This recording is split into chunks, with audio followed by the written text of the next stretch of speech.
এই যে তারা মন ভেঙে দেয়, বিশ্বাস ভেঙে দেয়, ভালো না বেসেও ভালোবাসার অভিনয় করে যায়, তারা ভালো থাকে কি করে? তাদের কি একটুও কষ্ট হয় না, আফসোস হয় না?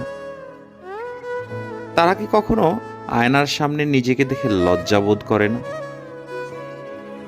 কিভাবে তারা একটা সুন্দর জীবনকে শুধুমাত্র নিজেদের খুশির জন্য নষ্ট করে দেয়? কিভাবে তারা একটা মানুষকে কষ্টের ছায়ায় আবদ্ধ করে দেয়, দিনের পর দিন একইভাবে অভিনয় করে যায়? তারা কি সত্যিই ভালোবাসতে জানে না?